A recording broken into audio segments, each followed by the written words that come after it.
जय हिंद एवरीवन। क्या हाल कैसे हैं आप सभी लोग। आई होप आप सब बिल्कुल स्वस्थ और मस्त होंगे। आप लोगों की पढ़ाई अच्छी चल रही होगी, सेहत काफी अच्छा होगा, है ना। सर आप स्क्रीन पे नहीं दिख रहे हो, अभी नहीं दिख रहा हूँ क्या सिमरन? आई थिंक अब दिख रहा हूँ मैं। हाँ चलिए, तो बच्चे हम लोग अपने क्लास को अपने सेशन को वापस से रिज्यूम करेंगे, आगे बढ़ाएंगे और हम लोगों ने जो कल के क्लास में देखा था उसको पहले बार अच्छे से पढ़ते हैं ना, फिर नए प्रश्नों पे लौटेंगे। चलिए, वेरी गुड। हाँ, गुड मॉर्निंग एवरीवन। तो कल के क्लास में हम लोगों ने कितने प्रश्न किए थे? लगभग 50 प्रश्न हमने किया हुआ था ना। तो अगस्त माह का हमारा करंट अफेयर्स बच्चे 50 प्रश्न लगभग हम लोगों ने इसमें किया हुआ था। तो अब बारी है इसमें नए सवालों का, नए प्रश्नों का। जहां जहां रुकेगा उसको बताना। हाँ, जैसे इस प्रश्न का उत्तर एक बार कमेंट करिए तो जल्दी से। इस प्रश्न का उत्तर क्या होगा, एक बार जल्दी से कमेंट करना बच्चे। जल्दी से बताइएगा इस प्रश्न का उत्तर क्या हो सकता है। Very good, right answer is Khalid Jamil. नाम क्या हो जाएगा इसमें? खालिद जमील, है ना। खालिद जमील। तो यहाँ तक चीजें क्लियर है ना। खालिद जमील जो है वो आपको यहाँ पे ध्यान रखना है। खालिद जमील, है ना। राइट आंसर था खालिद जमील। नेक्स्ट क्वेश्चन पे आते हैं। अगला क्या है देखो, तो इसमें से उत्तर करो। पदक विजेता पारिस्थितिकी तंत्र का निर्माण, एक इकोसिस्टम हर कोई पदक जीते तेलंगाना। चलिए तो बच्चे अब हम लोग जो है आगे प्रश्न संख्या 51 नंबर से, है ना। और 51 नंबर में क्या प्रश्न है, तो जल्दी से सवाल को देखोगे यहाँ पे। अंतर्राष्ट्रीय सौर गठबंधन 107वां सदस्य देश के तौर पे कौन शामिल हुआ है? मुझे मोल्दोवा शामिल हुआ है। 107वां सदस्य कौन है? मोल्दोवा। अंतर्राष्ट्रीय सौर गठबंधन जिसको शॉर्ट में ISA कहते हैं, 2016 में बना है। इसका हेडक्वार्टर कहाँ पर है बच्चे? तो गुरुग्राम में है, हरियाणा में। हेडक्वार्टर कहाँ पर है? गुरुग्राम हरियाणा में इसका मुख्यालय है। इंटरनेशनल सोलर अलायंस, तो मोल्दोवा इसका नया सदस्य बना है। आगे है बासोहली उत्सव का तीसरा संस्करण का आयोजन हाल ही में कहाँ हुआ है? बासोहली का संस्करण है बच्चे तीसरा, तो कहाँ पर आयोजित हुआ है? जल्दी से बताइए। बासोहली जो है इसका आयोजन कहाँ हुआ है? बासोहली का आयोजन कहाँ हुआ है?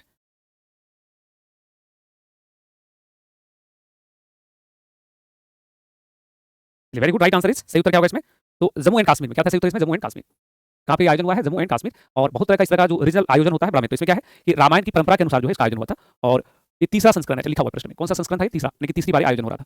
नेक्स्ट है कि MS Swaminathan the man who fed India नामक पुस्तक किसके द्वारा लिखी गई है? वो जो हाल ही में इस पुस्तक को लिखा है प्रियबंध जय कुमार ने। और MS स्वामीनाथन जब मैं कहता हूँ आपको ज्ञात होगा, अभी हाल ही में 2024 में इन्हें भारत रत्न के लिए चुना गया था। भारत रत्न। और कौन है भाई? तो MS स्वामीनाथन जो है कृषि वैज्ञानिक है, भारत में हरित क्रांति के जनक के रूप में जाना जाता है।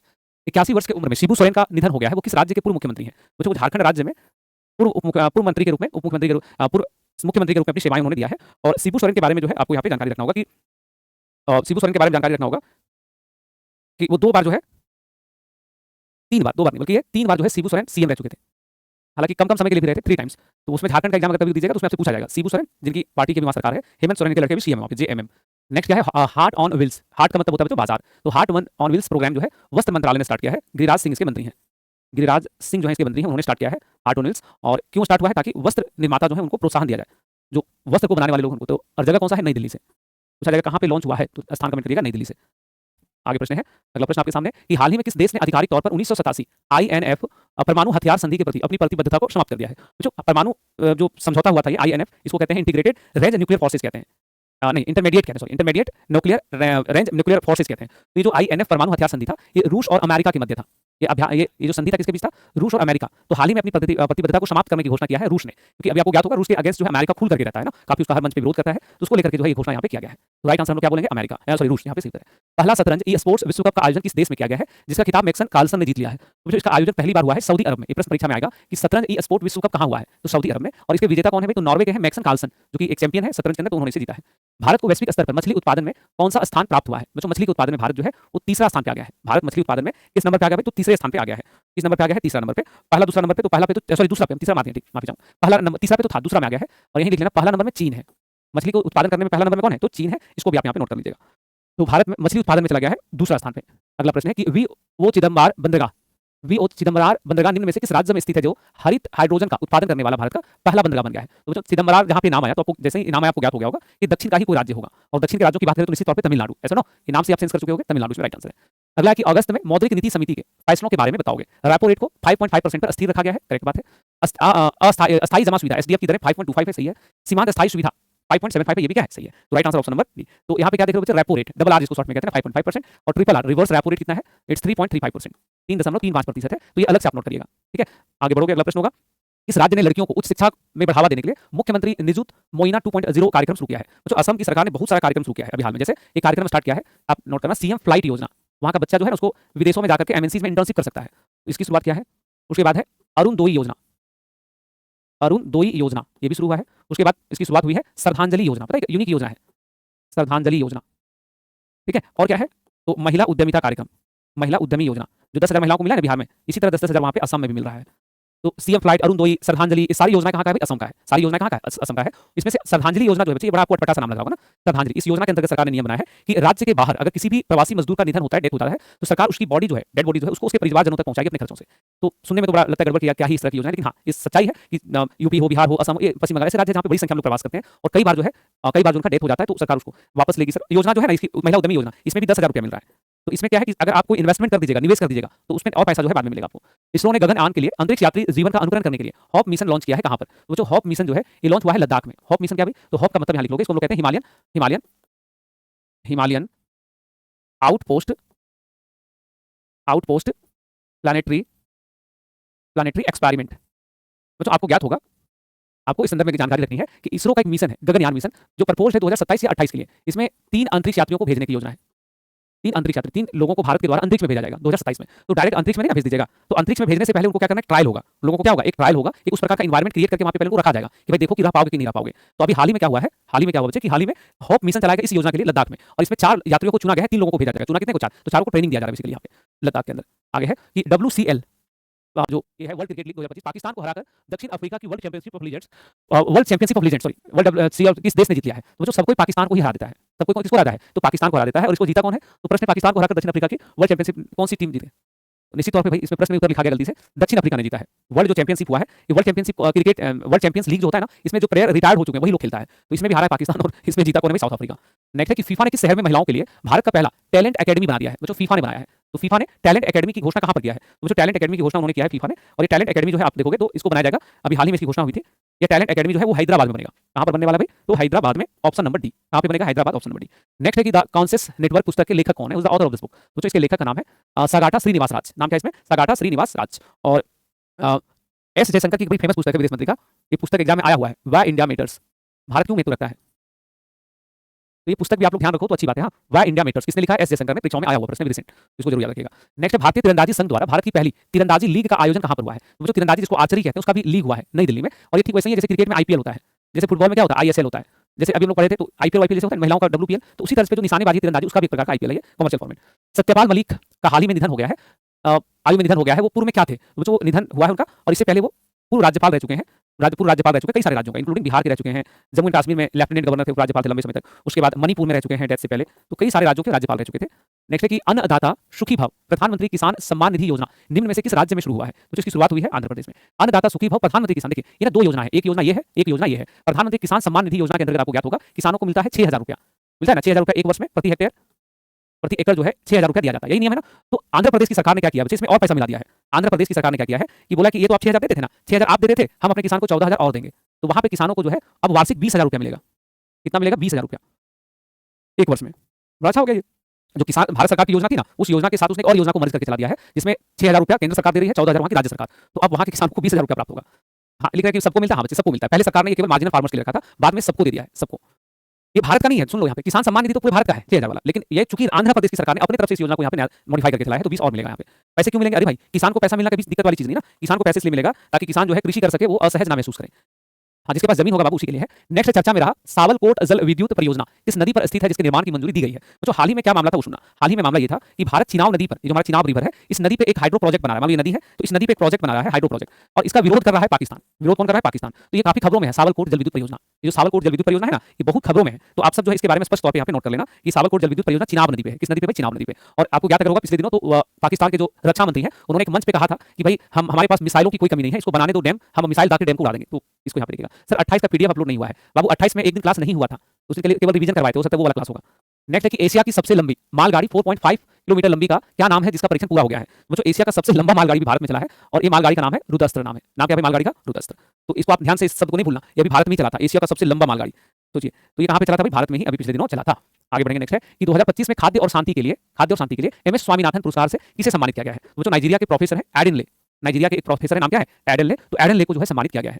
आगे प्रश्न है कि संसद द्वारा पारित तटीय नौवहन विधेयक 2025 का मुख्य उद्देश्य क्या है? वो जो इसका मूल उद्देश्य है कि भारत के तटीय माल परिवहन को बढ़ावा देना है और साथ ही साथ तटीय अर्थव्यवस्था को मजबूत करना। आपको याद होगा कि दुनिया में जो व्यापार होता है उसमें लगभग 85% जो व्यापार होता है वो जल मार्ग से होता है। 85% व्यापार किससे होता है? जल मार्ग से, बंदरगाहों से होता है। तो भारत अपना तटीय क्षेत्र को और बेहतर करना चाहता है और व्यापार और नेक्स्ट है भारत में 38वें अंतर्राष्ट्रीय पुस्तक मेला 2026 सम्मानित अतिथि के रूप में कौन सा देश में भाग लेगा? तो बच्चों अभी क्या है मामला वो सुनना। अभी जो अंतर्राष्ट्रीय पुस्तक मेला होने वाला है, ठीक है, ये पुस्तक मेला इंडिया से बाहर होगा। कहाँ पे होने वाला है? इंडिया से बाहर होगा, कोलंबिया में होगा। और कोलंबिया की राजधानी कहाँ पे? बोगोटा में। तो जो कोलंबिया में पुस्तक मेला का आयोजन हो रहा है बोगोटा में, इसमें मुख्य अतिथि के रूप में भारत को बुलाया गया है। मुख्य अतिथि कौन है इसमें? चीफ गेस्ट कौन है? चीफ कंट्री कौन होगा इसमें? तो भारत को इसमें मुख्य अतिथि के रूप में आमंत्रित किया गया है। इस राज्य सरकार ने बाज अक ड्रोन रोधी प्रणाली शुरू किया। बच्चों बाज अक मतलब बाज की आंख। तो इसकी शुरुआत किया है पंजाब ने। क्यों शुरुआत किया है? स्मगलिंग, तस्करी को रोकने के लिए। वैसे आपको ज्ञात होगा कि पंजाब और पाकिस्तान की जो सीमा है वो एक दूसरे से लगता है, और पाकिस्तान और इसकी सीमा को अगर आप देखोगे बच्चे तो यह लगभग आपको अगर दोनों का देखिएगा बाउंड्री, तो दोनों की सीमा लगभग 425 किलोमीटर की है। इतनी लंबी सीमा ये लोग साझा करता है, और 425 किलोमीटर की जो सीमा है उस सीमा का प्रयोग पाकिस्तान जो है ड्रग्स, कोकीन या हथियार इत्यादि जो है बेचने के लिए करता है। तो ये सारी चीजों को लेकर के यहाँ पे स्मगलिंग को रोकने के लिए। नेक्स्ट है कि WHO ने वो कौन सा ऐसा है जिसको कैंसरकारी घोषित किया है? वो जो हाल ही में WHO ने हेपेटाइटिस डी को, इसको भाई हेपेटाइटिस डी को कैंसरकारी घोषित किया है। क्या घोषित किया है? कैंसरकारी। और ये बेसिकली हेपेटाइटिस डी जो है एक प्रकार से लीवर को इफेक्ट करता है, और उसको लेकर के इसकी शुरुआत की गई है। तो हेपेटाइटिस डी को अब इसमें क्या है, अभी आपको एक आंकड़ा बताऊं, एवरी 30 सेकंड, हर 30 सेकंड में एक व्यक्ति का डेथ होता है जो कैंसर से मरता है, और वो लीवर कैंसर से मरता है। तो इसमें हेपेटाइटिस डी का भी क्या मामला है भाई? तो पहले हेपेटाइटिस बी, फिर उसके बाद हेपेटाइटिस डी, है ना। तो उस तरह से जो है यहाँ पे आगे बढ़ते हैं। नेक्स्ट प्रश्न क्या है भाई कि संयुक्त राष्ट्र महिला सी लिट्स 2 कार्यक्रम का नाम है सी लिट्स 2। यह कार्यक्रम का दूसरा संस्करण का आयोजन कहाँ हुआ है? तो ये कार्यक्रम नई दिल्ली में हुआ है। इसका कार्यक्रम यूनाइटेड नेशंस वीमेन का, इसमें महिलाओं के नेतृत्व को लेकर के जो है उसको लेकर के यहाँ पे आयोजन हो रहा है। नेक्स्ट हम लोग बढ़ेंगे, अगला सवाल हमारे सामने रहने वाला है। बच्चे अगला प्रश्न है कि वर्तमान में दुनिया में मिलेट, जिसको श्री अन्न कहते हैं, का सबसे बड़ा उत्पादक देश कौन बन गया है? तो बच्चों मिलेट का सबसे बड़ा उत्पादक देश जो है वो हमारा भारत बन गया है। कौन बन गया भाई? भारत। मतलब भारत इतना बड़ा देश बन गया है कि वैश्विक उत्पादन में, जो वैश्विक उत्पादन होता है, ग्लोबल प्रोडक्शन होता है, उसमें 38.4% का हमारा योगदान है। भारत अकेले कितने का कंट्रीब्यूशन रखता है? 38.4% का। तो राइट आंसर यहाँ पे भारत होगा, ऑप्शन नंबर डी। नेक्स्ट प्रश्न है कि साइन एक इनिशिएटिव है, पहल है, इसका आयोजन किस संस्था ने किया है? जो साइन का फुल फॉर्म एक बार देख लोगे तो काम हो जाएगा, ठीक है। कि इसकी शुरुआत जो है हाल ही में किसने किया है? साइन मतलब the word SHINE stand for science, health and innovation for next gen. SHINE का मतलब क्या है? Science, health, innovation for next gen health, लिख लेना। तो इसकी शुरुआत किसने किया भाई? इसकी शुरुआत क्या है? ICMR ने। किसने किया है? ICMR, Indian council for medical research. किसने किया है? Indian council for medical research. आगे बढ़ते हैं। नेक्स्ट क्या है? एक क्या लिख रहा है कि सर उसका रग्बी का जो शुभंकर है वो खरगोश है कि अशोक है? देखो नाम है अशोक, है खरगोश। सुनना मैं क्या कह रहा हूँ, सुनना। अशोक तो कुछ है नहीं वैसे, तो नाम क्या है? नाम है अशोक, लेकिन वो जो अशोक जिसको बोला गया है, हाँ, तो अशोक जो बोला गया है वो अशोक किसको बोला गया बच्चे? तो खरगोश को बोला गया है।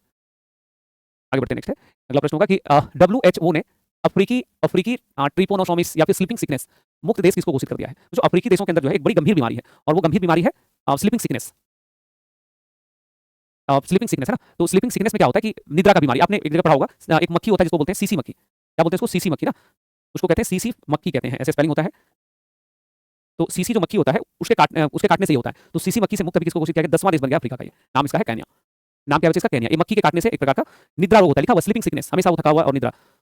आगे बढ़ते हैं। नेक्स्ट हम लोग के सामने प्रश्न है कि प्लास्टिक प्रदूषण पर वैश्विक शांति को अंतिम रूप देने के लिए 184 देश कहाँ एकत्रित हुए हैं? तो 184 देश एकत्रित हुए हैं जिनेवा में।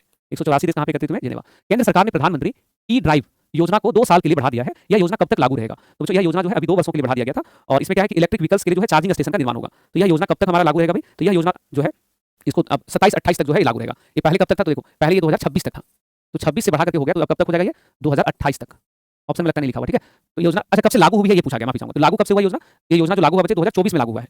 लागू पूछ रहे थे ना, तो पहले योजना का टारगेट था 2024 से 26 तक, तो अब इसको 2 साल और बढ़ा दिया गया। अब कब तक रहेगा ये? 2028 तक रहेगा। और पीएम ई ड्राइव योजना में आपको ज्ञात होगा कि इसमें सरकार का बजट है 10,900 करोड़ रुपए का।